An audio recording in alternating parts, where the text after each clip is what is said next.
I'm Shirlaine from TSC Tuition, and today I'll be introducing the argument analysis essay. It's been a while since I filmed that video of me introducing the language analysis essay, so today I thought I would make a new video with updated information and advice. In the old syllabus, what is now known as the argument analysis essay used to be called the language analysis essay.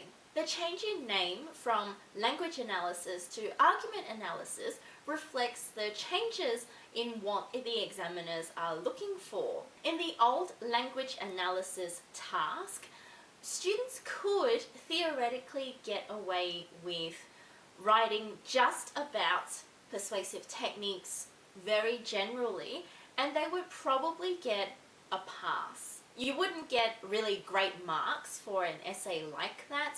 However, because the focus was so heavily skewed towards the kinds of persuasive techniques and devices that the author is using, there was no real requirement of the student to contextualize the use of these techniques and devices. So in the new syllabus, that has now changed. And that's why it's now called an argument analysis, because students are now required to analyze the arguments and how they're put together using persuasive techniques and devices. So the things that the examiners are and were looking for haven't changed. They are still looking for students to demonstrate that they understand really well what the author is doing in terms of language to persuade the reader.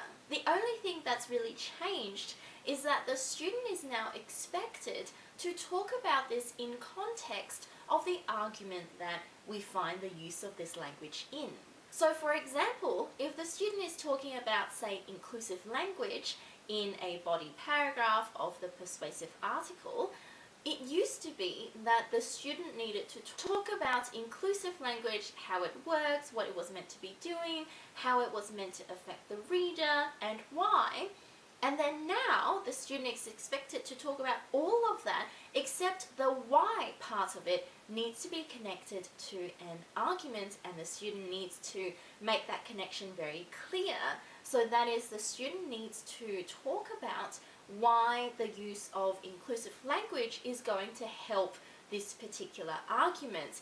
Is it going to support a particular point? Is it supposed to make the reader feel a particular way so that they're more inclined to accept a position that the author is making?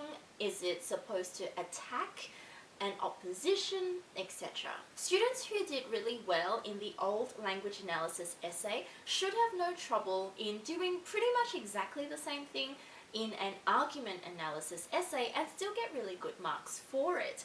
However, students who didn't do so well in the language analysis task and only talked about the persuasive techniques without contextualizing it will find it a much harder task in the argument analysis essay today. So my advice to all students who are doing the argument analysis task is that you need to be really clear in your essay about why the author is using these persuasive techniques and devices or rhetoric devices in order to help their argument that you found this device in. It is no longer good enough to just say that this particular device or technique helps supports the contention.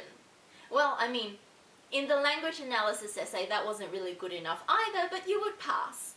So I hope that was helpful. As always, like and subscribe to all of our social media channels so that you get our latest tips and tricks to achieving your best in your VCE English subject.